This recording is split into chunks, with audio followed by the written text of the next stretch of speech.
Rand Mutual Assurance is a company established in 1894.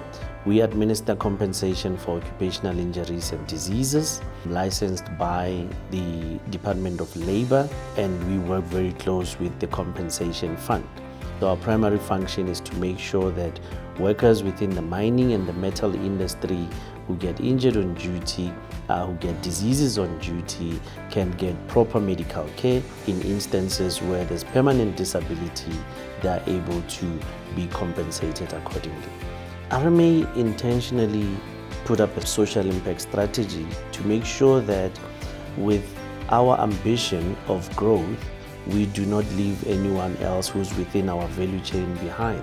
We're able to take up entities that are within our space, and we also support them mostly with their operational expenses for a period of about 3 years, and making certain that they get all the developmental trainings, all the mentoring that is required, and by the time we actually stop with the funding, they are automatically a profitable entity.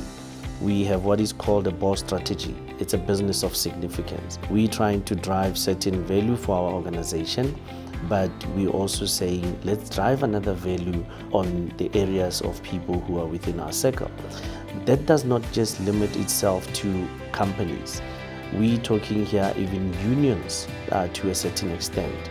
We have unions who are shareholders of our organization, where we're making sure that they also have value which can drive them in enhancing service to membership. Our supplier base is a bit small, but then we went on to deliberately grow our what is called RML, which is the live business. And our supplier base would be focused on areas of brokerages. Our supplier base would be focused on areas of growth for our beneficiaries.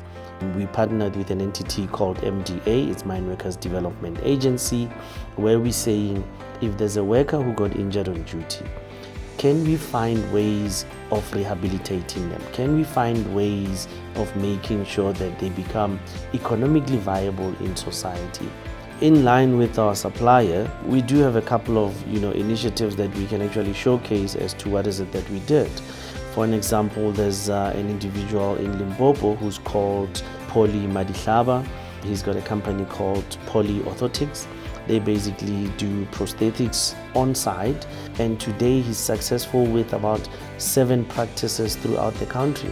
We managed to also support him with a mobile unit whereby he can go into the middle of Swaziland, in the middle of Mozambique, in the middle of rural KZN, and deliver prostheses and manufacture prostheses on site. All that we're trying to do is to say, build your empire. And we want to be the big brother that holds you by the side and say, you can be able to build an empire.